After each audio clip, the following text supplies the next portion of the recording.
Hosting provided by Host Tornado. They offer website hosting packages, dedicated servers, and VPS solutions. Host.t.net.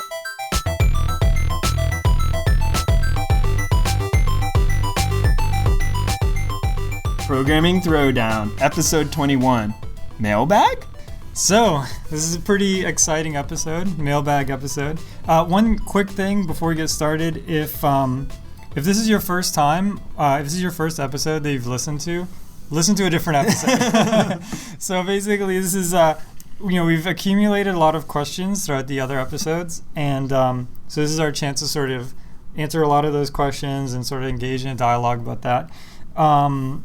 But, this is deviating highly from the original format of the show. And so if you kind of want to get an essence of, if you want to learn a programming language or get essence of the show, watch the one before. Okay. So, with that said, well, maybe actually the guests will be funnier than us, so then it'll make this episode better than the other episodes. Oh, that's true. If you didn't like the last episode, watch this one. Okay. And if anybody who ends up on this episode is better than us, we're going to kick you off and make you start your own podcast. Yeah, totally. So anyways. So basically... Take it away with the news. Or personal... We have to start with a personal story. So, they're having the Hurricane Sandy. Actually, they had the hurricane. Mm-hmm. And, as Floridians, we've been through plenty of hurricanes ourselves. And one thing that I always wondered was, why don't they set up, why don't they have a mode in your cell phone where you can do, some kind of ad hoc? So, for example, let's say the cell phone towers go down, right? Wouldn't there be a cell phone mesh network? Yeah, like a cell phone peer-to-peer network where you could call people, and as long as one person in the network had access to the tower, then they would, you'd be able to get your call through. Mm-hmm. And so it turns out they have something like this, but for policy reasons, it's not completely implemented. So in some phones, in some circumstances, you can actually call 911 and it will route you through other phones, which is pretty incredible. And it's something that's not on by default. But so just a heads up for people, the technology behind broadcasting, and correct me if I'm wrong, you probably know more about hardware stuff, but so any cell phone can also broadcast. So if you can receive, you can also broadcast. Something to do with the physics behind it. Well, it's a two-way communication. Yeah, but so, the tower can talk to you and you could talk to the tower, but you can also talk, broadcast outwards. Well, if you're talking to the tower, you are broadcasting. Oh, really? You don't know where a cone or something? Or? I don't. So that technology exists, but I think in general you just have a sphere around you of, gradient, just going down by the cube law or whatever power farther away you get. Oh, I didn't know that. Okay, so that makes sense then. So yeah, you can totally do it from a physics, math. But I think the reason standpoint. it's not implemented overall is a couple reasons. One, if you ever study sensor networks or whatever, it's certain nodes happen to become gateway nodes or key nodes that a lot of stuff flows through. And if you become that guy, your phone's gonna drain. Oh. You're just gonna have your phone in your pocket, not using it, and go back to it and be why is it all gone? Oh, that's right. So true. So that would be bad. So you have to have all this extra stuff to make it not be that. And the second thing also is that when the cell tower is broadcasting to you, it's got, for all intensive purposes, infinite power. Right? It just sits there and beams out really strong as whatever limits they have set. But your cell phone has very limited, so it hears quietly, but then it also talks quietly. But the cell tower has very expensive antennas and equipment to be able to receive that quiet message and pick it up from the noise. Oh. So I think that's the whole mechanism, versus if you're talking to other phones, it's not going to have the same range as you to the tower. Gotcha. Because the receiving antenna on the other phone isn't as strong. So it would probably work, and in some instances probably would be better, especially in densely populated areas maybe New York City or something. Mm-hmm. But in most regions, I don't think I wouldn't know what the range is, but it's probably not that far. Oh, that makes sense. That's my... top of the brain response. But it would be cool for emergencies, have a special mode you put it in. So I think the way it works is the carrier can put your phone into this mode. And so then you if they can talk to your phone.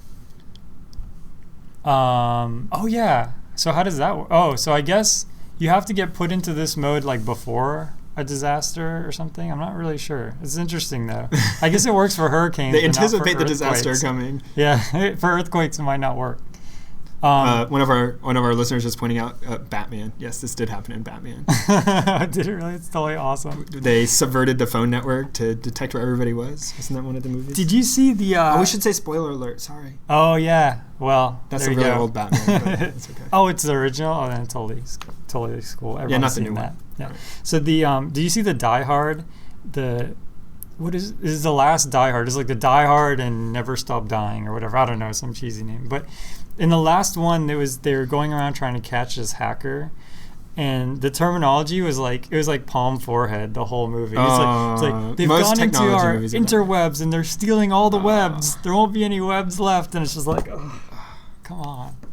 Okay, actually, we're getting a correction. I don't like this. People are correcting us while we're talking. Normally, I like to pretend that we're always right. Yeah. Every other episode, we're always right. But we're allowed to be wrong it's actually for a one episode. mesh protocol network. Ah, okay. So I listened to the Twit. You ever listen to Twit? This guy Leo Laporte or whatever. He has like a pretty popular like general tech broadcast, and he always has people in his IRC chat room, and sometimes they have conversations back and forth with the chat room or whatever. Yeah. And then I understand now why he sometimes gets distracted. Yeah, totally. But it's good. It's good. Live feedback. Yeah, this is pretty awesome. So the other thing that we should talk about is the election. There's, in case people didn't know, there's actually an election going on in the U.S., which some of you might not know or might not care about. But join us. We don't. I'm not saying that. I'm totally kidding. But no, it's super interesting. And the thing that's interesting to me is how every election, the technology changes, drastically because the entire 4 years has gone by. And I feel this also with the Olympics. So, as we talked about on that show, we went from, the Olympics only being on TV to then you had TiVo and you could record the Olympics on TiVo. That was cool.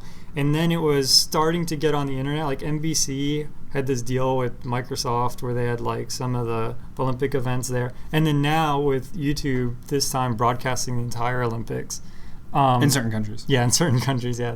There's still policy problems, but from a tech standpoint, it's cool to see every 4 years like a massive leap. Like not just some quanta of leap, like a gigantic leap. I was watching Katie Couric on a rebroadcast on ABC being rebroadcast live on YouTube talking about the number of Twitter users this year versus last election. Yeah. And how that has ballooned, up a lot. And I would say even Twitter's, what is the cliche, jump the shark, right? Like, even me, like, already see people don't use Twitter the same way they used to have conversations, except on those TV shows and people like, hey, Katie Couric, talk about me. Yeah, exactly. Hey, Mom. And they have terrible filtering on that, by the way. I saw one where it was literally like this guy was talking and the Twitter feed like was scrolling by and this one guy was like, I think aliens are like retarded. And it's like had nothing to do with talking about hockey. And I was like, what? Spammer. Yeah, it's like you just detected like, this is a upcoming hashtag. Like start putting it in my messages. I don't know. Yeah, maybe. How did they don't have like a person? I'm sure the like high level ones do. Yeah, like presidential debate or whatever they probably did for that. So, but they were talking about social media, and I think that is a good point. Like people hash this out, and it's interesting to see when people post politically, which some people like and some people don't like political posts on social network. But it's interesting to see the engagement from not only, like we said, people in the United States, but people in other countries. Yeah. It's really interesting, actually. People are fascinated by our process here. Yeah. It's not straightforward. It's very confusing. Oh, it's so I tried to explain the electoral college. I had to explain that at lunch today. It's so hard. And it's like, I don't even, like, I understood it, the process, but I don't understand. People started asking questions like, why is it like this? The why is, it's fairly, it's straightforward to say why. Like, it's an alternative, but some people say it shouldn't be that way anymore. Somebody said why. So, for example, if like let's say California has, I don't know. People are going to be bored about politics. They're going to be like, I thought we were over with the election. Now we're listening to programming. Throw down. Don't talk about politics. Okay, but we'll do one real quick. All right. Like if California has like 50 electoral votes, I don't know how many it has. Let's say 50. Then like if half the people voted one way and half voted the other, like shouldn't 25 go? Like the winner take all. I had a hard time like explaining like why that makes sense. So I guess in theory, like it used to be that way sometimes, like people could decide. And I think in some states it still is, like Maine is still that way partly. Yeah. Or in some states it's district by district. So it's not like you say, but it's like, so you have, so electoral college is the 2 senators plus however many representatives you have. And so the representatives are geographically located by a certain region, and they can cast votes by whatever the popular vote in their region is. Got it. And so that's even a more highly divided. way of doing it. But I think that the whole reason like why it's like winner take all, the whole reason that electoral college is kind of there, aside from like some legacy reasons also, is to provide that, you have a state like Alaska or, North Dakota or something that are very sparsely populated, very few people, but they still have a lot of cares. Like it still matters a lot to them. Right. So if you give them only a percentage vote like you get in the popular vote, they essentially get no say in who gets elected to president, even though they're a part of the United States, arguably, like other people are, because there's a lot of land resources there. They might produce a lot. Like there's all these different measures of how important various states are. And so this is kind of trying to be a compromise between every person is one person and like people are proportional to the importance of their state. Gotcha. I'm probably butchering that, but that's okay. It sounded good. I should have used that argument at lunch. It would have made okay. a lot. Instead, I was just like, I don't know. So on to the news. Yep. You got the first news article. Okay. So I think this is pretty awesome. So I run Linux at home. I have a Windows machine that I use just to play games, and mainly because my games are on Steam. And I heard you can run Steam through Wine, but it's like. You mean you can whine about running Steam under Wine? Yeah, exactly. Oh. Bad puns. I'm sorry. So you can do this, but it's like I had a Windows machine from when I was in college, and it's kind of like, why not just keep it for this, right, rather than deal with it. But Steam is coming to Linux very shortly, and so this article is actually a press release from NVIDIA. And in the press release, they talk about how Steam is going to be like, they're already testing Steam like on Linux with their cards and things like that. So you can sort of insinuate from this article that it's imminent. The Steam. I also heard that it was faster. Really? Like I saw like something they were saying like it runs like it's actually like better.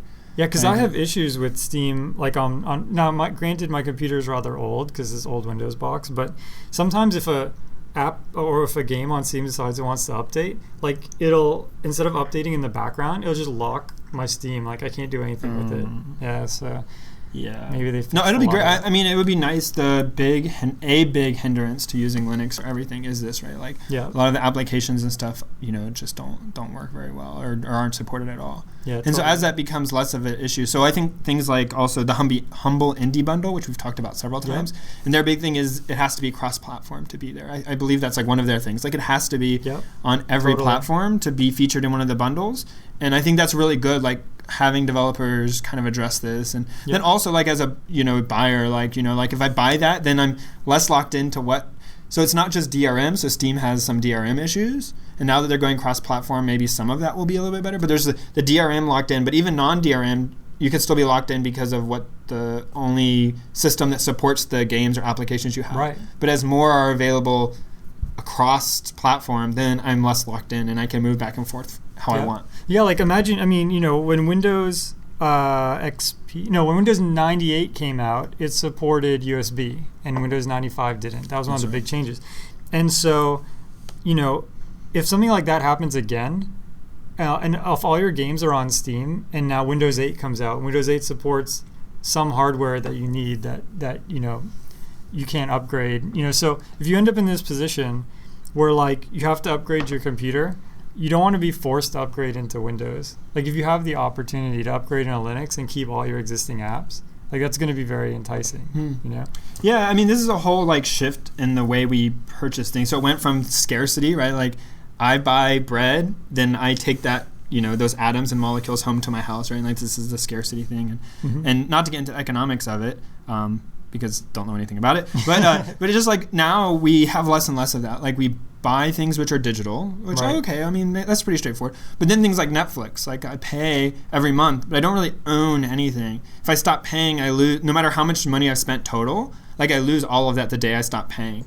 Or the next month. But yeah, so I mean, I lose that. But then you have these kind of hybrid things, like a Steam, or there's been video services where you purchase, download things, but they still have this DRM or this connection back to where if that company goes away, you can no longer authorize your stuff to play. You may or may not be able to get it kind of, unlocked so you can keep playing. So you've bought a game, but the game is not exactly yours to do what you want with. And even we talked about previously about the new consoles going to also try to do this some kind of thing about linking or locking your game to your specific console. So it's not if that one dies and you go buy a new one or you upgrade to the version 2, like you may or may not be able to take it depending on the good graces of the console developer and the game developer. Yeah. So from like security, cryptography, point of view, if you're not hitting the internet, so if any security measure is just on your machine, then you should be able to crack it. Like from a math standpoint. Theoretically, eventually, with enough effort, you could crack it. Yeah, and I mean, these passwords and things are cracked all the time.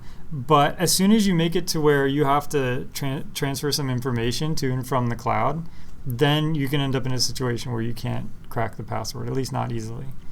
And so, there's a lot of problems. And I feel like it's one of those things like, and maybe it's just, but you have like the 99.999% separate from the like 1%. But we like just have like all the people out there and they're just oblivious to this. They're just giving the monies to the companies and they don't understand the implications long term, right? Yeah. There's the classic thing like the mother who bought for their kid like all this music on their iPod and then wanted to buy their kid a Zune and like, oh wait, nothing works on here? Like, well, why not? Yeah. And it's just confusing and like, in some ways, it's like, well, what are you going to do? Like, I mean, that's, caveat emptor, right? Buyer beware, right? But on the other hand, it's like you feel, I don't know, like we're not having a lot of, I like when things bring choice. Yeah. So I like things like the Humble Indie Bundle, which is, no DRM or even Steam, like now they're making available other things. I still, I'm not 100% comfortable with that. But if they're bringing me value, right? So like they will, they provide an incentive for games which were no longer supported to become resupported so they can be resold at a low value on Steam because of the distribution mechanism like that. Yeah. Okay, I mean, there's a value there. I may still want, if a game is the same price on Steam and not on Steam, I'd rather buy it not on Steam. But now that's even harder and harder because I buy it not on Steam. Oh, without the DRM then. Well, right. Well, so that's the idea, right? Like, but you do because now all these things that are like also have some other weird thing that like you got to register with this thing or whatever, and it's like, oh, well, if I'm gonna have to go ahead and do that for this, I might as well just have it on Steam where it kind of handles. Yeah, I got all the flight simulator the other day, the Microsoft Flight Simulator, the new one. I think it's called Flights. It's like rebranded. Okay. And it wasn't on Steam, but it still required that I have this like Windows Live account in the cloud somewhere and all sorts of DRM. So, okay, well, enough talking about that. Okay. So, I checked out the Microsoft Surface since we're talking about OSs. Did you really? Yes. So what's it like? Yeah, tell us. So, I was at the mall, and I was like, I'm going to go. So, a couple of things to note. First of all, some people out there might roll their eyes. That was the busiest I'd ever seen the Microsoft store. Yeah, and isn't it so many people? So at the mall locally, it looks exactly like the Apple store. Well, yeah, I mean, yes, but it's at this specific mall that I went to here in the San Francisco area, the Bay Area. It is literally right across the street from, or the mall aisle from the Apple store, and. It's crazy. It's like you can just like literally see out the front windows of one and into the other. And okay, we're having some. Go ahead. I'll sort Okay. Anyway, so you can see from one to the other. So you normally stand in the Microsoft store, and there's like very few people around. There's a couple of people. Somebody playing Connect, the Just Dance game in the front. Oh yeah. And you look across the Apple store, and you see like people everywhere, people. Yeah. So, but the Microsoft store does have. It's pretty nice. I go in there, and it's reasonable. And when I was looking at the Surface, there was like a line, like every Surface, they had so many Surfaces set out, like so many of the tablets. We might confuse people. So many of the tablets set out, and like every one, there was like a line of one or two people to like wait to try it after the person who was using it was done. So we kind of walked around, and I found like this other area that like, oh, okay, like this was like to try out the keyboards, but I don't really care about the keyboards. I just wanted to see the thing. So is it running Windows 8 or was it? So it runs Windows 8 RT. Which is the ARM-based version of Windows 8. So you can't just like bring your own applications, your old like Windows 95 applications, and just run them. And when you are using it, it's not obvious that that's actually a problem. Like it's like everything just seems to work just like when you can get to like the little start menu. It's slightly different Windows 8 differences, but for the most part, it just like worked and like stuff is there and it was nice. But the form factor of it is a little bit strange to me. Like the squareness aspect ratio of it is a little bit strange to me, like holding it, but maybe that's just because I have an iPad, so I'm used to like the iPad ratio, so it's just something different. The keyboard it's pretty nice to type on. So how does the keyboard like give us a mental Okay, so there's like I mean, most people, you can go look on the internet, it's much easier to just see it. It's slightly more rectangular than the iPad, so like, the back. It has a little kickstand that flips out, so it stands on its own. Oh, I see. And then it has the cover folds down and has keys on it. Oh, got it. And then you can type on it. And Cool. they have two versions, one that's like a touch typing and one that has like actual kind of mechanical keys. Oh, so you get the haptic feedback. Yeah, so it was actually, it was pretty nice. There was a couple like instances where we were playing around. So it was my brother and I, we were trying stuff and it seemed like it wasn't registering our clicks. But, and I've seen some reports on the internet about people saying like that also happened to them. Like it kind of only half registers the click, like the animation plays, but not the underlying feedback of what's supposed to happen. But also it's one of those things like when I first got my iPad, I was completely like, stuff's not working. Like I can't slide it to unlock. Like what's going on? Like it took me a minute to get kind of, you need to hold, like get just below the button or just above, like, kind of what you have to mold your brain to kind of work in the right way. So, it was pretty nice. Cool. You can kind of, in some ways, maybe it's a cop-out. You want to say it's a version 1, right? It's the first thing that they've done. How does it work from like a developer standpoint? Do you I guess you build in Visual Studio or something? Yeah, I'm not I haven't studied as much as I probably should have to start talking about it. No worries. But I mean, I think there's essentially Windows 8 SDK, whatever equivalent, right? Okay. And then you essentially can build for either platform. And I'm sure if you're developing like a new app, it's probably fairly straightforward to use the limited subset of things that are available maybe on the ARM process, right? And so you can just develop for both pretty seamlessly. Cool. But then awesome. There might be certain features that are only available when you go to the full Windows 8, stack or whatever. So that would be my guess. But it's pretty nice. So then I went over and tried the iPad mini. Okay. So having the full iPad, going to the iPad mini. So I have a Nexus 7. And the Nexus 7 is much cheaper than the iPad mini. It's $100 cheaper. iPad mini is about the same size, right? So I guess it's about the same size as the Nexus 7, except that the screen takes up more of the real estate. Oh, gotcha. So the screen is bigger. And the aspect ratio is slightly different. So you want to show us your awesome Nexus 7? Oh, this is my Nexus 7. Oh, people on the audio won't be That's like, what's the back going on? of your That's Nexus the back of it. This is the front. Oh, cool. You can pretty see. awesome. Oh, okay. There's the time. I think. Oh, yep. That time is pretty accurate. Okay. Seems on time. Seems on time. All right, down to pretty good. Down to the minute. Pretty good. I've got a key code here. Yeah. Anyways, it's locked, so nobody can mess with it. So how does it compare? So it seemed pretty nice, but it wasn't compelling. It's for how much more expensive it was just like, if you, so for me, right, the first world problem, is that what they call it, right? Like I have an iPad, I have an iPhone, I have a Nexus 7, I have a laptop, I have a desktop, and I have all the spectrum. Yeah. And it's like, if I just take iPhone, or I've used an Android phone before, and that's also, fairly equivalent to me, just some subtle reasons is why I chose one over the other. Mm-hmm. And then having a tablet, which I do think for when I got my iPad, which has been, almost 2 years now, is that at that time, I felt like it was much better than the competing tablets. Yeah. And now it's a little more even. But then having that middle one is kind of like, and so if you're going to get a middle-sized one, so I use it kind of like as an e-reader, right, instead of a Nook or a Kindle or something. That middle-sized one is nice, but you don't want to pay a lot. Yeah. Because you're only going to use, it's like if I'm mobile, I'm using my phone.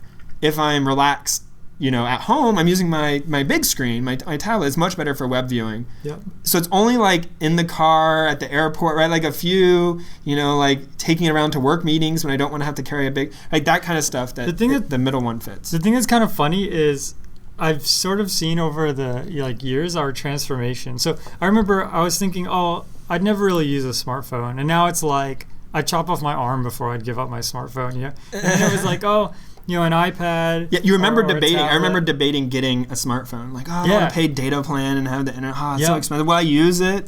Oh, yep. Yeah, now it's like every minute. And then I remember when we were talking about the iPad on one of the very first episodes, we were like, I don't know if the tablet really makes sense. And now it's like we use tablets all the time. Yep. It's just it's really a testament to how audacious you have to be as a hardware developer. You have to make something that nobody thinks they want.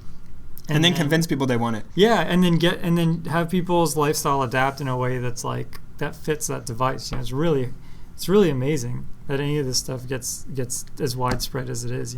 Yeah. Oh, so people of the podcast, listeners of the podcast, may remember I have several rants against Kickstarter. I'm not as pro Kickstarter as a lot of people.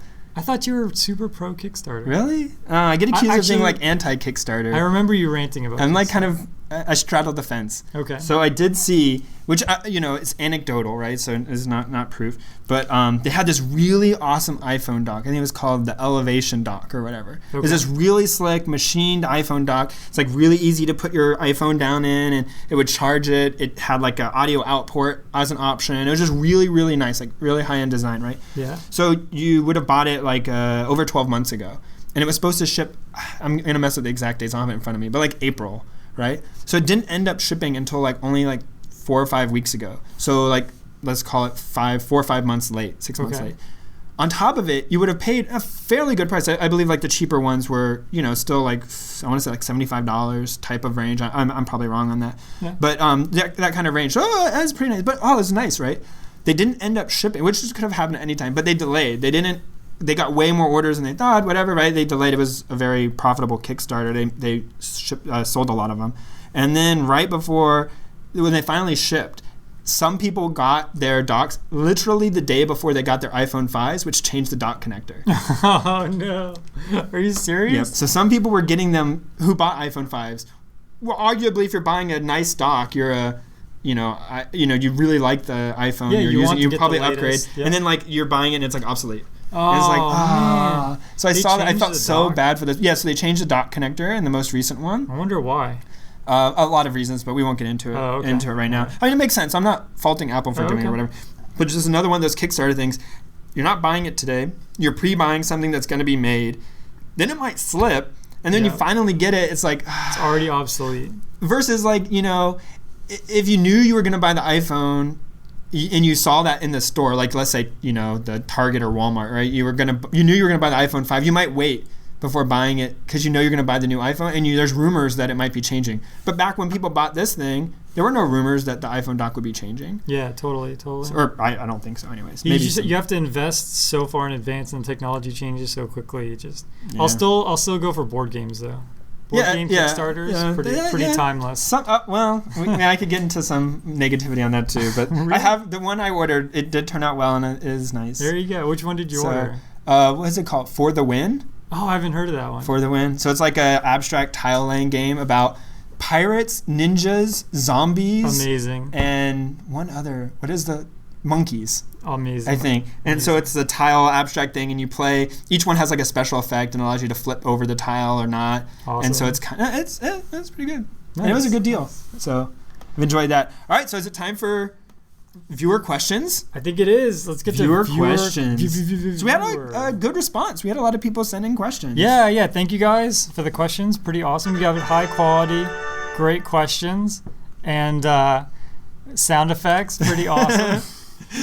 So let's just get straight to the mailbag. So we'll kind of mix up some questions from like the audience and some questions from the mailbag. So if you have a question and you're on the Hangout right now, because we do have some live listeners, looks like we have like 4 people, and if you have a question, just type it into the chat box, and we'll either like have you read it out loud or we'll read the question. Yeah, definitely. So type your question out in the chat box. Plus, that'll keep us from answering your question without knowing it's you, and you have to ask your question again. That's super weird. So if you have your question, go ahead and like copy it from your email and like paste it into the chat from the Hangout so that we know not to ask it, because we have actually all the questions from the email out here. So the first question is from, and I really apologize if I butcher your name, but I'm going to try my best. It's from Marco Aurelio da Silva Saraiva, and he's from Brazil, I believe. Yes, I got it right. Without looking. It's a very Brazilian name. So he's from Brazil. Says, listening to you guys every episode, and it's been amazing. Thanks a lot. So he wants to know how internet crawlers work. So how web crawling works. So I guess I could take this one. Okay. So the way most internet crawlers work is they typically start with a seed set of websites. And so with most of these crawlers like Google and Bing and things like that, you can actually submit your website. So you can actually tell like Google, Bing, Yahoo, whatever, I have this website and you should add it to your list of seed sites. So it goes through these seed sites, and for each one of these sites, it scrapes all the HTML, puts it in a reverse index, which I'll explain later, and then also finds all of the tags and then adds it to this queue. So in the beginning, the queue just has the seed websites in it. Like, so that would be stuff people submitted on their own, but also Yep. like hub sites, like Yep. Wikipedia or Yep. sites that link to a lot of other sites. Yep, totally.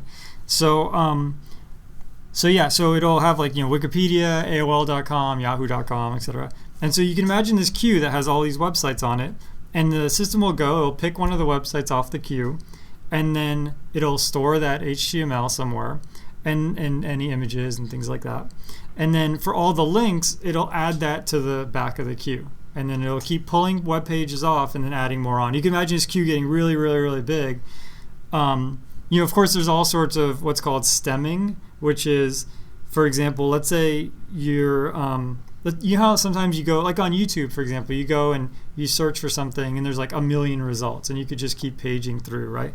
So a stemming will know that, oh, this is really just millions and millions of these like results, but it's just kind of like a search query, and I don't really need to scan these. Like, it doesn't really make sense for me to scan these. So it'll stop there. So it's not going to go forever. The stemming will make sure that you'll eventually run out of pages. So this queue keeps growing and shrinking, and then finally when the queue is down to 0, you have It also marks, because you can have with cycles. So it has That's to mark right. and know who it's already visited. That's right. So that's totally right. When something gets pushed off the queue, it gets put onto some key Hash map. some hash set somewhere, which just says like, yeah, this is visited. So eventually the queue gets down to 0. And the other thing is that this is distributed, right? So there's this queue, but you're not like going to each one of these websites like on a single computer. You're pulling things off of the queue and then sending them to other computers, and then they're like pulling all the images and stuff, and then they're just like telling you like what new things to add to the queue. So it sounds like this would take forever, but if you have like a ton of machines, Well, no, it can grow faster than you could process it in some ways. That's true. Depending too. on like what your scale of processing is. So you just limit it to some time, or probabilistically you're going to visit the most popular websites will have the most links, so you'll kind of get them early on. Yep. And the other thing too is you don't want to completely cream some like I run my personal website where I have like hobby projects and things like that. Well, if like some search engine like Bing or something like hits all of my web pages all at the same time and like downloads all of the images, like it'll completely crush my computer, right? So they're pretty clever about like, oh, I just went to this computer, let's put this one back in the queue, don't process it right now. And so there's all sorts of clever details there. Okay, so now you have a ton of these pages, and you have like, think of it as a huge map where the key is the URL and the value is all of this HTML. And what you want is for somebody else to say, type in, so in this case he actually wants to make a Magic the Gathering like subnet. So he wants to have all his Magic the Gathering data that he's mined from the internet. So if you were to do this, Marco, and somebody types in like, I don't know, Ethereal Dragon. I'm trying to remember my Magic the Gathering cards. Or Phantom Lancer. I don't remember. Anyways, so if someone types in one of the Magic the Gathering cards, you would want to pull up all the pages that have that name in it. And so that's what a reverse index does. So a reverse index is essentially a way where you can put in a word and it'll give you all of the values, all of the documents that have that word in it. And there's like a whole bunch of crazy information theoretic things that you can do. You can actually, if you have the documents arranged in such a way, like if all the documents for one server are together, then you can actually, with 99.9% accuracy, create a reverse index without scanning all the documents. So, it's true that like this guy's website on antique cars might have Magic the Gathering, but it probably doesn't. And if you scan 5 pages and it's all antique cars, and there's like a very low correlation between that and ethereal dragons, then you can just skip his entire website. And so building the reverse index has all sorts of cleverness there too. But so there are also, people have already written web crawlers that you can use in various languages, which is really nice. Yeah. And totally. also, and I'm trying to find it now on the fly. We didn't do a lot of prep going through the questions and answering as well as we could have. But there's also, if you search for like web crawling and Amazon EC2, there are articles where people have written about how they do it. And there are also, and now you get into cost, right? So like you spin up an EC2 instance, so like you might have to pay for that. But there might be also data stores of other people have already done the web crawling part, which is intensive and expensive, and you can essentially just use the data. So they'll create some data store, and then you can just process that data store. So at least you save yourself half the and one that's really great is called Common Crawl. Highly recommended. Basically, it's a totally open source reverse index of the internet, and so I think it even has images and things like that. So Marco Aurelio, check out Common Crawl, and that way you don't have to do that part. You can just take advantage of the index they've already built. But I mean, inevitably, this is one of those things you find out is really hard to do. Yeah.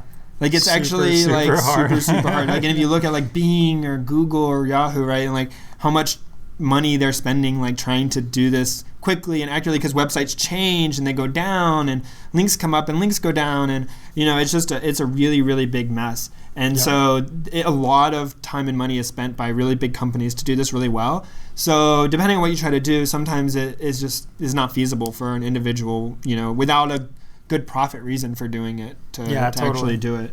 Yeah, I mean, I think they said on the Common Crawl website that just going through and looking up the number of times a word is there, like if you want to see how many times the word "the" is on the internet, that'll basically cost you like $100, like in Amazon EC2 usage. So this would be an expensive hobby, but it can be done. It can totally be done, and it can be done in a matter of days, which is pretty amazing. So Common Crawl has all their source code available online. So I also believe that Sebastian Thrun, am I saying that right? I think we've talked about him before on here. He does one of those massively massively whatever online learning things. And I think he did two, I believe. One in how to create a search engine, and one in how to create an autonomous car. So like nice. The kind of the background behind that. And I believe that one about creating a search engine, I would assume, talks about web crawling at least at some level. So that might be something else to check it out. I'm trying to bring it up now, and I'm not seeing it exactly. But yeah, so I would definitely check out if there's like Udacity is the name of his platform. Oh yeah, that's right. And so I believe one of his is like how to write a search engine. And I don't know if it is applicable to this or not, but I would check it out because that might have a lot of really good information.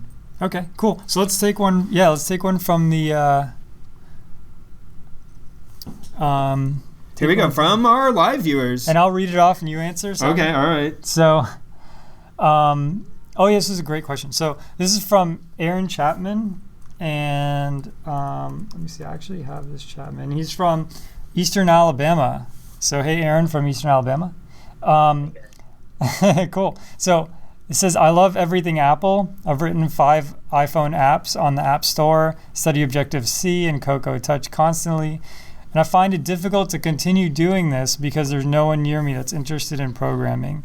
I'd be happy to learn other languages, but there isn't anyone near me. So the general gist of the question is sort of, how can you sort of get into a hobby like, software engineering, programming, this kind of making apps, these kind of things, when sort of nobody like in your physical like vicinity is into it? Yeah, so I mean, there's a couple of different ways. So one is these massively online learning platforms often have forums, and so you already know that people if there's one that's in that domain, right?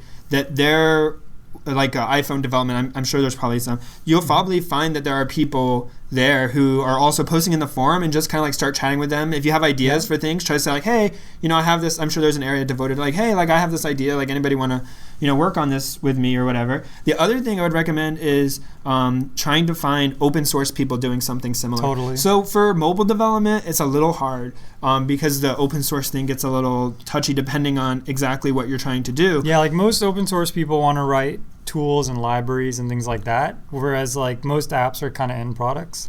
But there you might be able to find something in that region, so that would be something else. And then another thing would be like if depending on what you're interested in developing, and then what you're trying to learn. So if you're trying to get connected with other people, kind of to just work on something together, which is excellent, resume builder for college admissions, for getting a job. You might be able to go to something like, if you're interested in game programming, going to a game programming forum and finding people who are on a project and need help. Now, you have to be careful is people there may not be as devoted as you are, or maybe more devoted than you're willing to be. Right. So you might have to do some kind of, be upfront about like what your level of, interest is and how much time you'd be willing to put into it. But you might be able to find like a match, right? So a lot of people are there they have ideas and they're looking for developers. So that might be a good match. Yeah, or totally. they're, developers looking for other developers, right? So that's another thing to explore. And depending on what niche you're in, there could be a lot of people interested in that kind of form. Totally. I mean, so a little anecdote about this is when I did a lot of game programming, especially when I was younger, I just kind of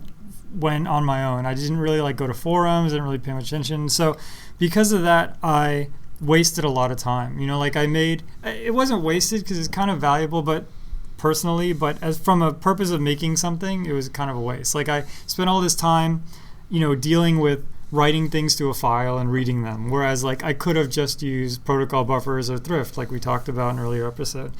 And I just wasn't a very like efficient programmer. And on top of that, the even worse thing was that I made things that people didn't want to play. And it's like, and I had nobody but myself to really go off of, and I'm not Tarn Adams. Even your mom wouldn't play him? No, even my mom. That's sad. Yeah, she started and she was like, no. She's like, this isn't for hardcore players, so I'm out.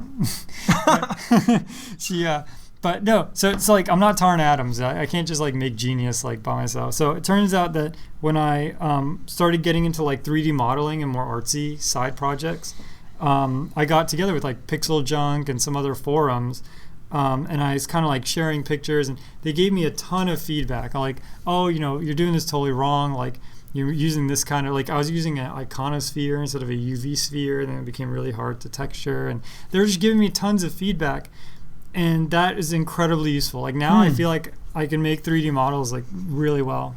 Interesting. Yeah, that's a good point. Put your work out there. So I was going to mention something similar as well, like start a blog, right? Like, seems kind of weird, but I mean, if you start and then just start posting like to various people that you admire, look up to, or other people who are doing something similar, say like, hey, you should check out this. Like, what do you think? Do you have any comments? Could you like look at this and critique this for me or whatever, right? Like, I mean, it's hard to put yourself out there to be criticized, but just remember you're just like learning, right? Like we're all learning. Like totally. We have to remember that there are always somebody better than us. Yeah, totally. And they are on that forum, no doubt. Yeah. So I mean, just going to a popular forum, it's like, hey, I made this. Like, anybody have feedback? And you'll get some jerks on there, right? Like people like, this is terrible. Yeah. I mean, you got to deal. That's the internet, right? Like exactly. That's what happens to me every time I try to play a game online. Oh, that's the worst. You're the worst.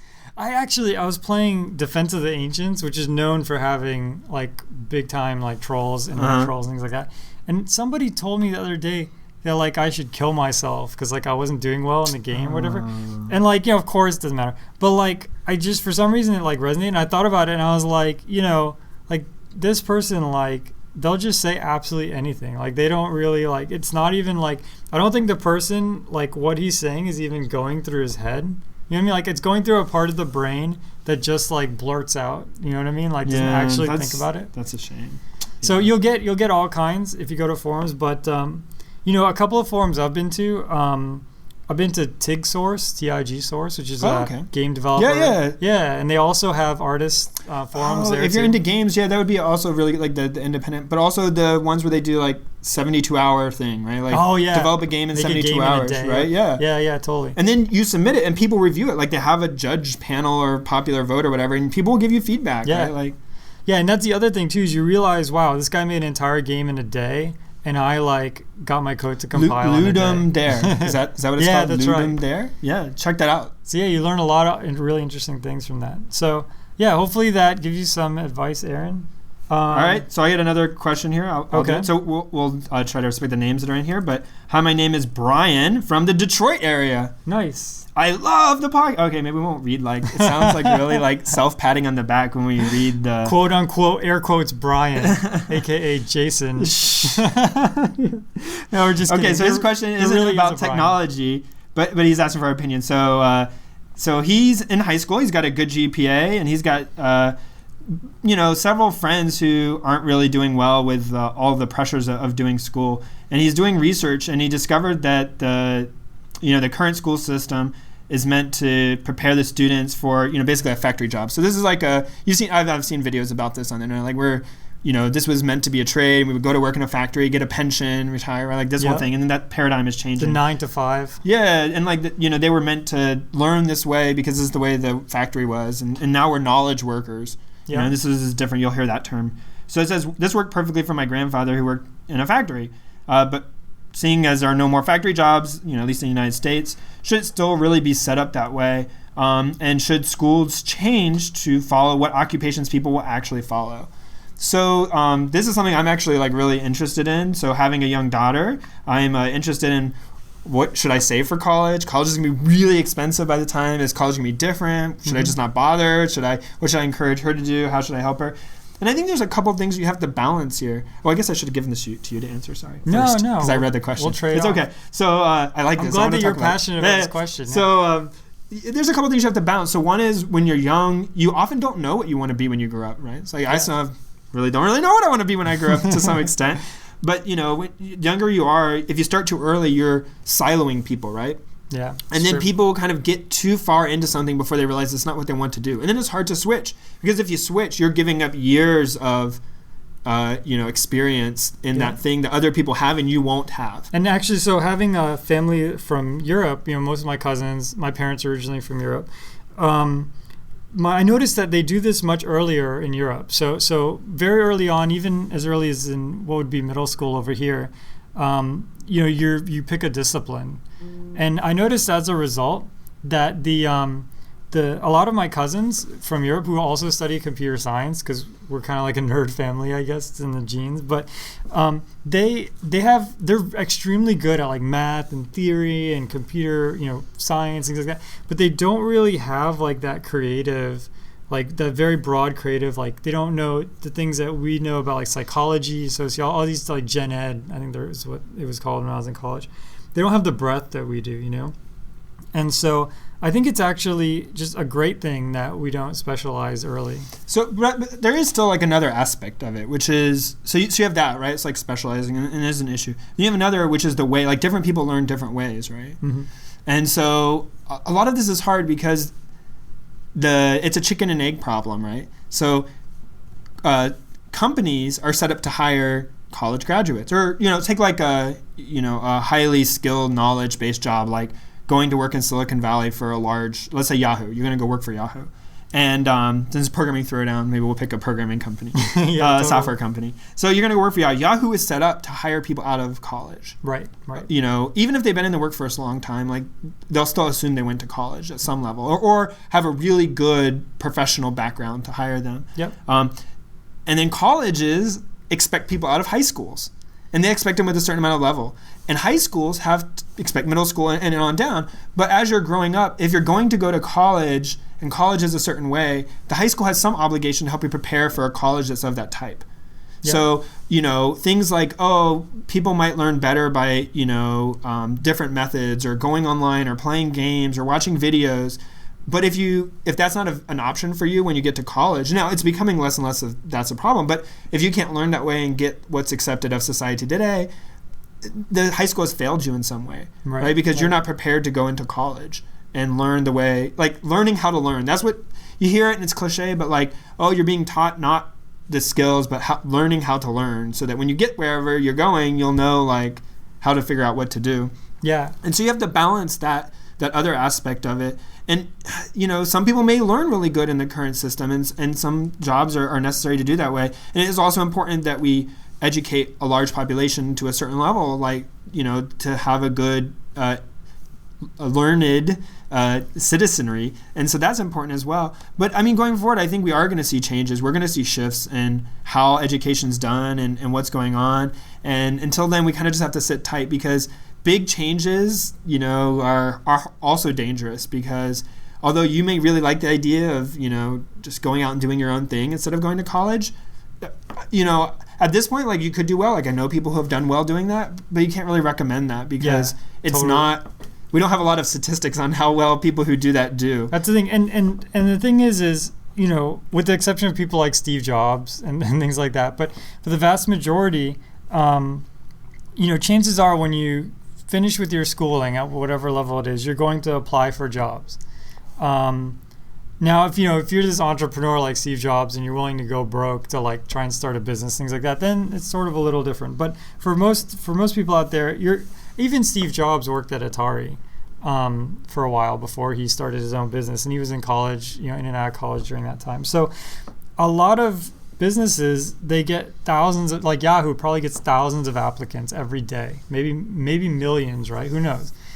And so it's just not worth it for them to take a chance with somebody who, like, let's say didn't graduate high school, right? So it's just not worth it, because they know that, like, they would have to think of all the extra HR people, right? Like if they could throw out, let's say 10% of the resumes, then that's probably going to save them what, like 60,000, maybe $100,000. So we had this conversation. Right? So it's the problem is, and this is depending on the size of the company, but if you take a normal medium to large company, it is so hard to actually fire somebody. Oh, there's for that so too. many reasons. Yeah. So it is really, really, really risky to hire the wrong person. Right. And so what companies do, and it's to a shame, they miss a lot of good.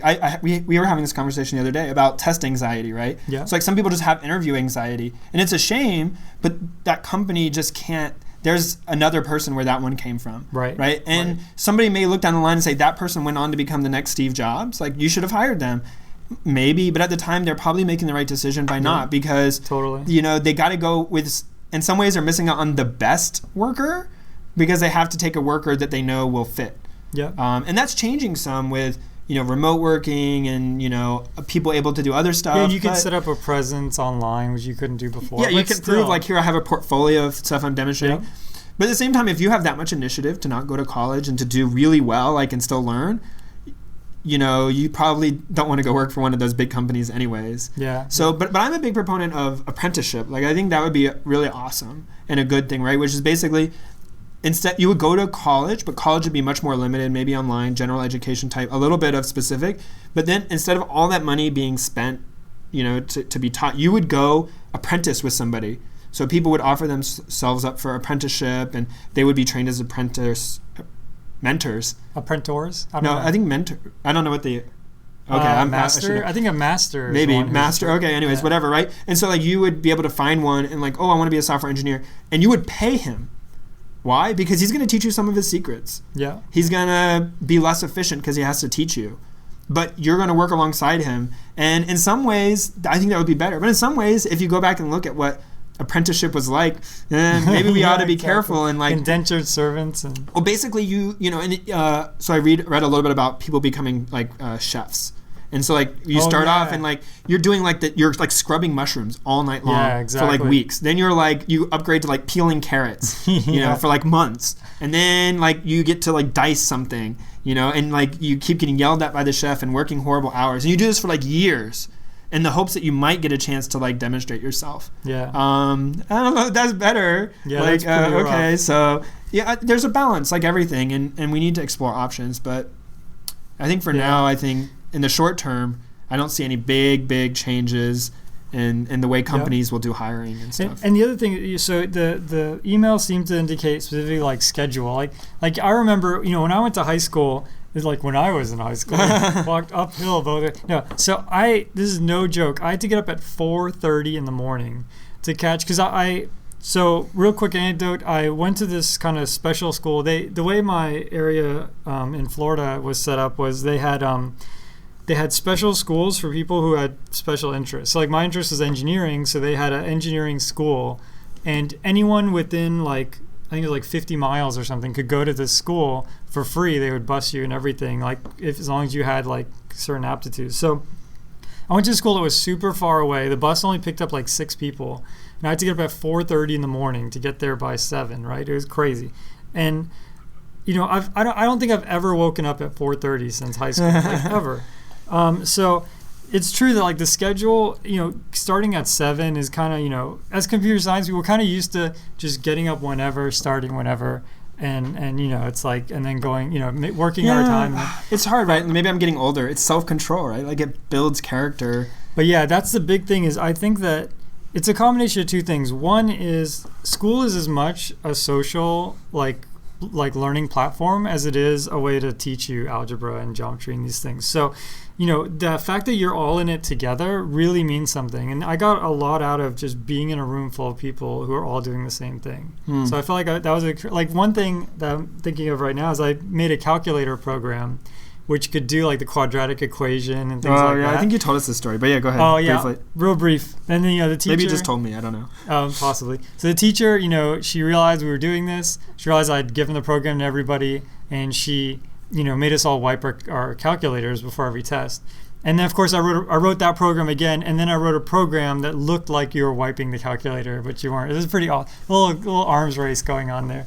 But it's cool to get everyone in on it and something fun about that. And so to do that, everyone has to be there at the same time. And as parents now, we can start to understand, or at least you as a parent can start to understand how hard it is to like work around your kid's schedule and like take them to school and get yourself to work and things like that.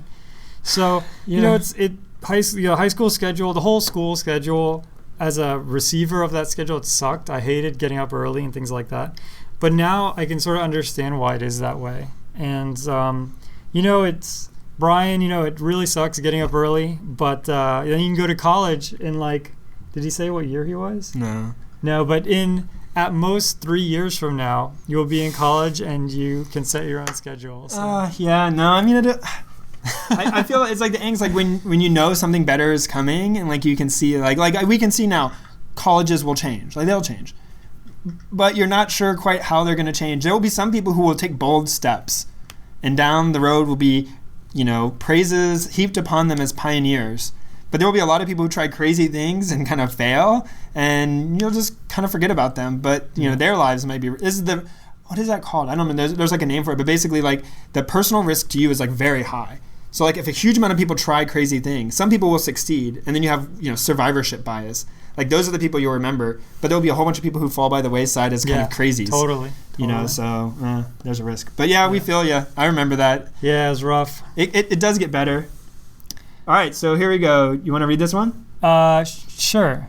This is from Joshua Brown. And unfortunately, Josh had to go, so he's going to be watching this later. What's the word called? Post-hoc? Or post-hoc?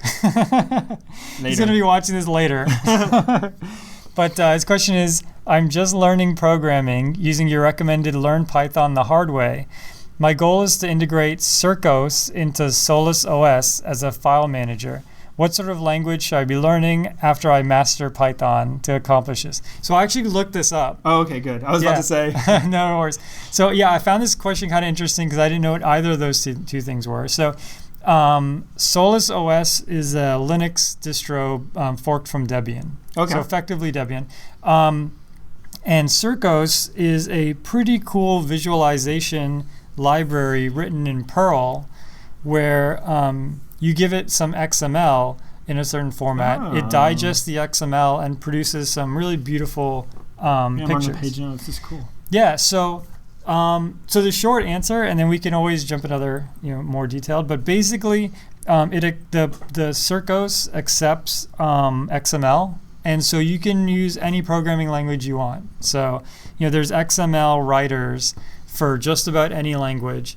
Don't try and write your own XML, write the open tag, write the greater than sign. Don't do that.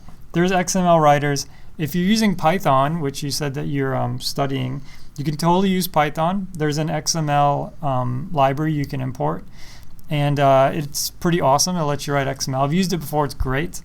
You can write your XML, and then the Circos program can digest it and produce those awesome graphs. So.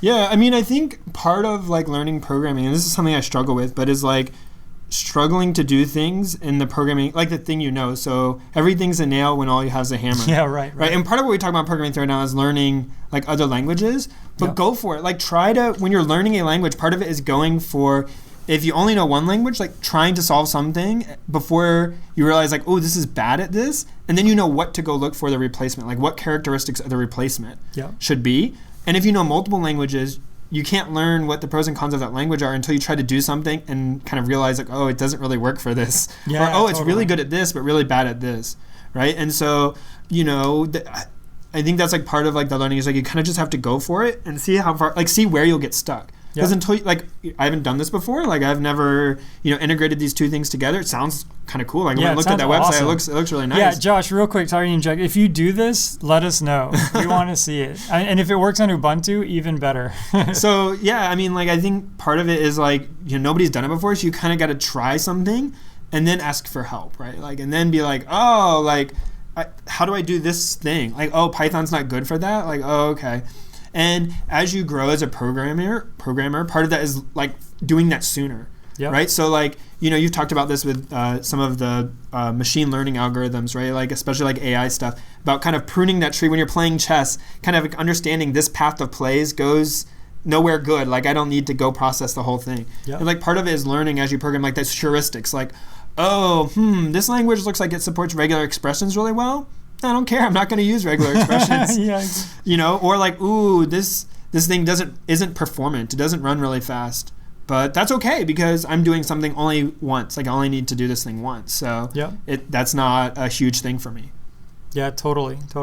Yeah, but that's a good question though. Yeah, great question. And Joshua Brown was from Los Angeles, he said. So okay, cool. Pretty cool, getting questions from around the world. Cool, and that's good. They look like open source projects then, right? So yeah, both of those a great way to get involved in it. It's really intimidating at first, like to get involved in open source. It's always like overwhelming and you kind of want to quit, but you just kind of have to stick in there for a while, try it, and eventually you'll start to make at least a little progress, and then the cool thing that Josh is doing is that he already has something in mind that he wants to use this library for. So if it turns out that the library doesn't work when I give it file names because file names have colons in them and the library crashes on colons, well, he's going to be really compelled to like go into the open source library, fix the colon problem, submit a patch to GitHub where this is located and get them to fix it. And then you have a great feeling afterwards. Like, I made like contribution that made this library even better.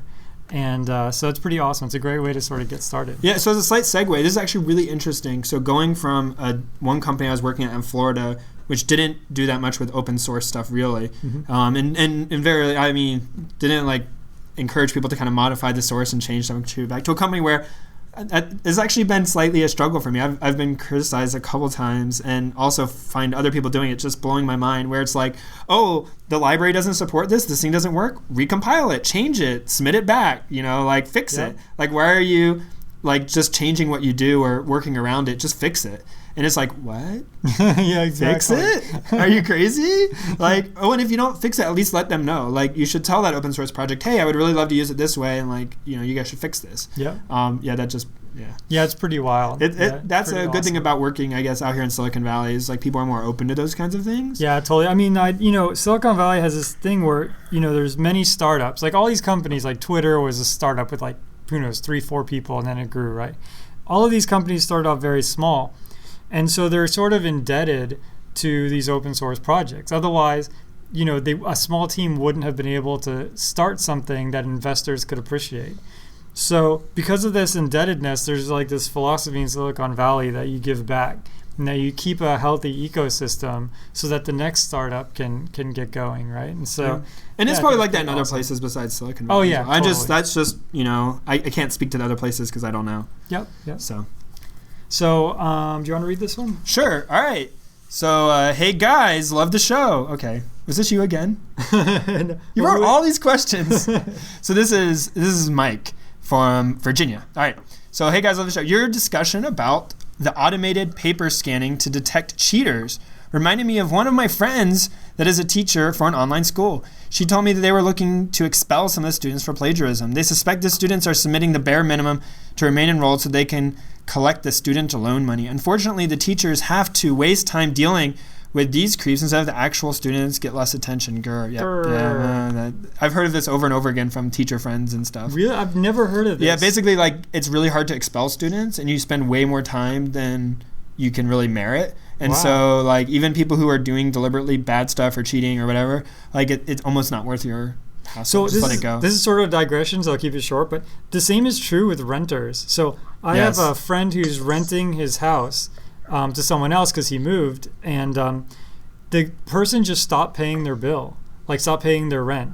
And it turns out that it takes, like, on average, something like over a year to evict somebody who's not paying their rent. It's just absolutely insane. Now, if, like, if they're doing other things, like if they're drinking or something, then like that can expedite it. But if they, especially if they have a lawyer or if they know the system pretty well, it can take over 12 months to evict somebody who hasn't. It's just insane. So Yeah, it's crazy. All right, so his question: do you know of any free open source methods to sync mobile data between mobile devices, more than one, and a remote server?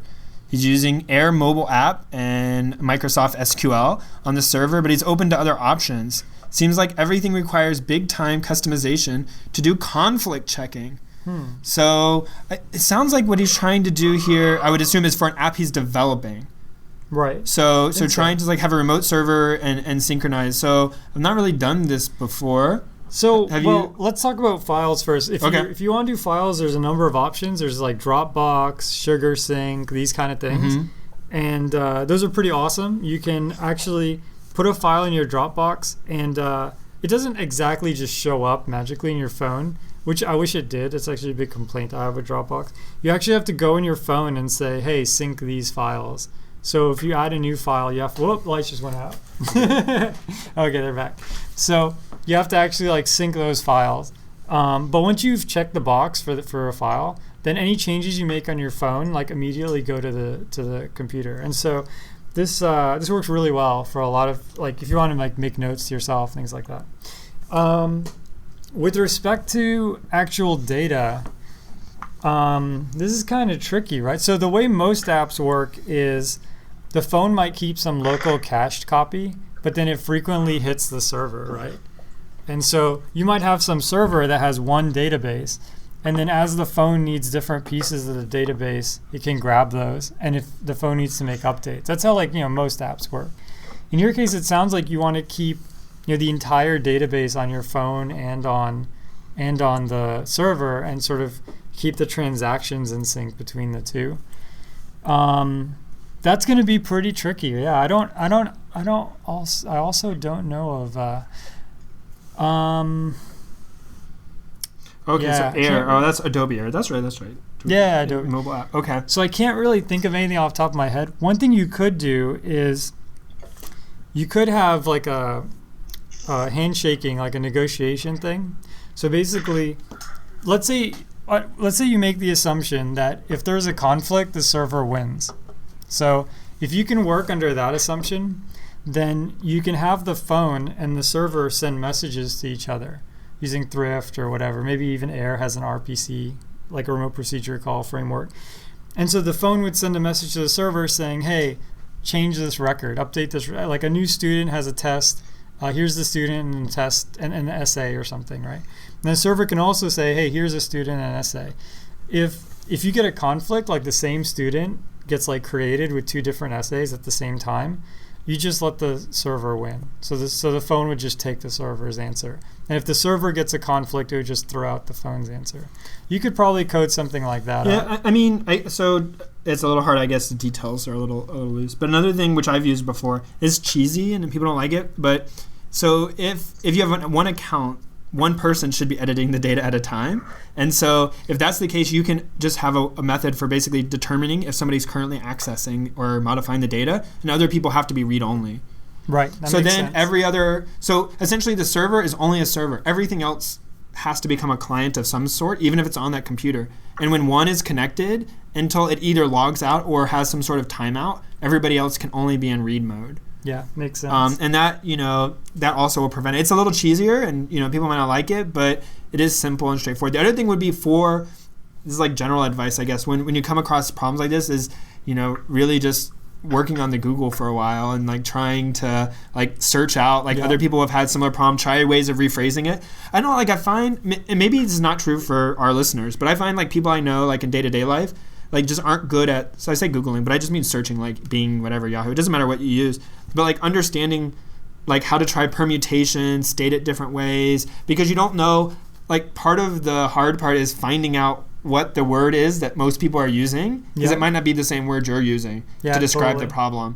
And so again, forums can be a help there, because other people can help you with that if they're in the domain, but also just trying a little longer at searching and trying to find somebody else who may have encountered that problem. Yeah. And the other thing is keep it simple, right? So in this case, maybe where he's going with this is he wants to have like all the students' tests on all the phones so that they can scan, so that they don't have to hit the server every time they want to check if someone's, cheating. But that might be like a nice optimization, but that might not be necessary. Like maybe the server could check for cheating like from every phone. If you have like 1,000 users, then the server can check like 1,000 times, and it could even have a delay. It could say, hey, I'm checking 10 other people right now, like yours is in the queue or something like that. And that might be way easier than making some kind of crazy synchronization, So keep it simple. Try and keep everything on the server if at all possible. And if you can't do that, then you could do some kind of handshaking. Yep. All right. I think so. We're running kind of long on time already. We're already at an hour and 10 minutes. So we'll do one or two more. Yeah, let's see. So we can do 2 more. All right. So we have Corey Reese, Corey from Texas, and his question is, what programming language would you recommend for a beginner? Yeah, so we've talked about this a little bit on past shows. It kind of depends on what you want to do, but I like Python for beginners. Me too. I was going to say Python. But also, we didn't rehearse that. No. Yeah. But actually Erlang. Yeah, Erlang's Haskell. Good. Yep. No, I'm just kidding. Not so much those. You can, I guess. If you started with that, you'd be like Uber programmer. Yeah, you'd be really good at stuff that most people aren't. So I really think like Python is a good blend between like easy to use, but also and like the batteries included we've talked about before in that episode, and also like being useful for real world things. If you want to kind of jump straight in, like Java or C++, right? Like that's what still like most of the world's software houses are using. Yeah. And so learning those from early, it's never a bad thing. Totally. But it's not as much reward up front. You don't get that immediate satisfaction the same way. Yeah. But I'm also inclined to say JavaScript. Really? That's interesting. Why JavaScript? So think about like all the if you're going for like if you're the kind of person who needs victories. Like what better way, right? That's true. So like even if you write client server now with like Node.js, right? This is actually on a task of mine, probably longer standing than it should have been. So I don't know JavaScript that well. I haven't really done more than just very simple stuff. But like all the stuff I read, I have a task of mine to learn it and to actually implement client server stuff completely in JavaScript. Yeah. With like Node.js and a JavaScript front end and web page development. That is just so like you could earn a living at just doing JavaScript programming. Yeah, totally. Right, and so and then also like there's a lot of good tutorials out there because a lot of people who aren't expert programmers that's the first thing they learn because that's what they need. Yeah. And so there's a lot of good resources out there, and you can do more and more than you ever could before with it. Yeah, it makes it, and plus like you don't have to deal with deploying. Like if you make some Java app, you have to like have people download it, and then half the people they don't have Java installed. You have to deal with that. If you're writing something in JavaScript, you just make a website and you're like, hey, everybody, check out my website, and it just works, So as far as like going back to what we were saying earlier about getting feedback and being part of a community and things like that, it's way easier to say, go on some forum and say, everyone go to this website, than it is to Forget that. To email your mom or dad or your brother or sister or your cousin or your aunt and like, hey, like, what do you think about this? Yep. It's much harder to be like, hey, download Mom, this Java and install run Java, this. download this 100 meg jar file that I have, and then double click on it. Yeah. So JavaScript's actually an amazing choice. I didn't even think about it. Yeah, okay, so that's a non-personal recommendation, but like as far as everything I read, I wouldn't feel too bad about somebody taking that advice. Yeah, totally. So one last question.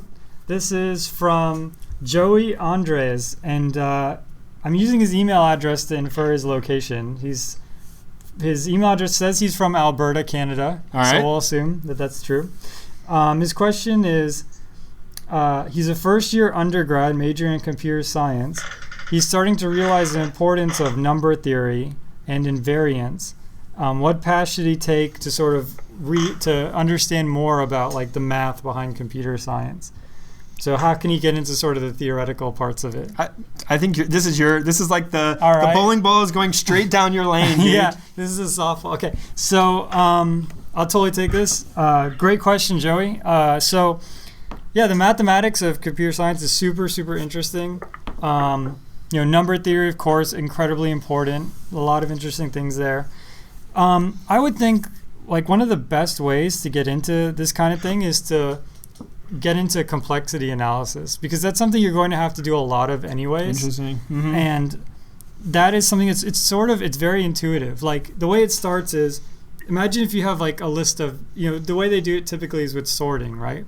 So you have a list of numbers, and then they show you this thing called bubble sort, where you have 2 for loops, and then inside the 2 for loops you do some swapping, right? Or there's some conditional swapping there. And when you're done, the list is sorted. And you can see this takes n squared time. And you can actually see it in the for loops. Like you have the n, and then inside the for loop you have another n, so n squared. Then they get into like n log n and things like that. And then they show how things like a heap are order 1 on amortized order 1. Even though there are cases where, heap insertion and deletion, actually heap retrieval is always order 1. Anyways, there's some algorithms like heap insertion, say, which can be order log n, but if you do it in a certain way, amortized, which means kind of like on average, it's order 1. So anyways, these complexity analysis is a good way to get started, and it's really useful as an engineer to, when you're designing new algorithms, to say, oh, if I design it this way, it can be like way faster. Like we're talking, instead of taking years, it takes 3 minutes, right? Some of the even more like deeply theoretical things about like, complexity, not complexity, but like information, like how much information is there, like Kolmogorov complexity of algorithms and data and things like that. That stuff is super interesting, but that could be like a higher barrier of entry, So by starting with complexity analysis, it's something like sort of easy to grasp. Then it's you can sort of jump into some of the other things. Yeah. So I mean, I guess there's kind of two ways to view that question. I think that's probably like the way you're viewing. But the other thing that you run into a lot in computers, depending on what you do, is even stuff that's not directly computer science, but it's related. So like discrete math or whatever, like how floating point numbers work. So that can get interesting. But even less obvious things like prime numbers. It's like calculating prime numbers or geometric algorithms, right? Like kind of doing stuff that's like convex hull, right? Like these kind of things involve math. And if you don't know what they mean, you can look them up. And so, those things you do encounter in programming fairly frequently, and you hear them discussed. So those are, I guess, kind of related to like number theory type stuff or whatever. Yep. And those are interesting to me. I never got very deep into them, but kind of understanding them, because a lot of stuff like cryptography you come across has a lot to do with prime numbers and that kind of stuff. And then just getting more of an understanding of that kind of level of math can be really useful. And I find for that, I would recommend like something like Project Euler or Euler, depending on how you say it. Right? You can search it, Project EULER, and they have various programming challenges, problems. And a lot of those, if I recall correctly, will involve you needing to understand things like how to find a prime number, or they'll actually give you kind of like a little bit of like, here's the certain kinds of numbers we're looking for. You should calculate these, and these are highly related to like ACM programming competitions, if you see those, or something called Top Coder. So you can go on there, and those very deeply, Top Coder, for instance, or even ACM, will combine what Jason's talking about with what I'm talking about. So you'll need to know, on the one hand, like how are prime numbers calculated, and on the other hand, the default algorithm for doing that, unless the problem gives you some cheat like way to shortcut it, like what will that complexity be? Yep. And could I do it in enough time, or do I need to look for that shortcut, and find out what it is? Is that the trick to solving the problem? And those methods are often, they'll have solutions for you, so you can see what you should have done, and then you can learn from that. Yeah. Another just to recommend some reading material on this is Algorithms in C++ by Robert Sedgwick, and maybe we'll post a link on the blog or something like that. But yeah, Algorithms in C++, it's actually 2 books. There's a volume 1 through 4, which got assembled into one book, and a volume 5, which takes up an entire separate book because it's so epic. But yeah, Robert Sedgwick wrote this Algorithms in C++ series, and has amazing like theoretical and application based like framework in it. So he actually talks about like max flow. So in other words, given a graph, and assume the graph are like pipes, and so they show how much water can go through these pipes. Like what's the maximum flow between 2 nodes? Like assuming that you could use all the pipes, right? So he actually talks about the mathematical like complexity, and then mathematical intuition behind how the algorithm works, and then he shows the algorithm. So highly recommended reading. Yeah. Yeah. Yep. I mean, it all depends on what kind of programming you end up doing and how much of this you need to know or don't need to know. But yeah, I mean, math is, I mean, there are people who major in math, right? So Totally. A lot so of them. yeah, and computer science is closely related to math Yeah. in many, many ways. So yeah, it can't hurt to learn that stuff, No, at least that's at some great. level. Yeah. So, all right, well, I think that's a wrap. Thank you, everybody who was on at one time or another or is still on the Hangout. Yep, Jason's giving you a wave. Hi. And we appreciate it. And we are going to be back to our regular episodes. We'll Yep. have a language for our next time. Totally. And maybe we'll do another one of these mailbags. We'll see. Give us some feedback. Let us know what you think. Did we ramble too long? Were we too off topic? We're always pretty rambly, so, Yeah. so it feels good. People But should be used to that. thank you for all your feedback. Thank you for all the questions. Yeah, definitely. It's been awesome doing the mailbag, answering people's questions. You know, it's great that we sort of like aggregated a lot of these questions, and then we can sort of dedicate a whole episode to it. I think that this worked really well. I appreciate everybody's contributions, and yeah. And thank you all for subscribing. We noticed increased downloadership. Yeah. So yeah. a lot of you are either downloading it multiple Actually, times or I can show. yeah, I or, can share um, with you guys. or the yeah, stats. we're just becoming more popular. We're not sure what it is. So if you're a new listener, again, like Jason said, well, you too late now. You already listened to this episode, but check out another episode too. Yeah, so you know, we released episode 20, you know, what, maybe 3 weeks ago or something, and hundreds and hundreds of people have downloaded the episode, which is totally awesome. And you know, we appreciate all of your feedback and, you know, questions and comments. So we have a few new languages. Some people said, "Hey, I don't have a question, but I want you to cover this," and we'll definitely be covering that for the next few weeks. So yeah, keep your emails coming to programmingthrowdown@gmail.com, and keep posting on G+. All right, thank you guys. Cool. See you later. The intro music is Axo by Binar Pilot.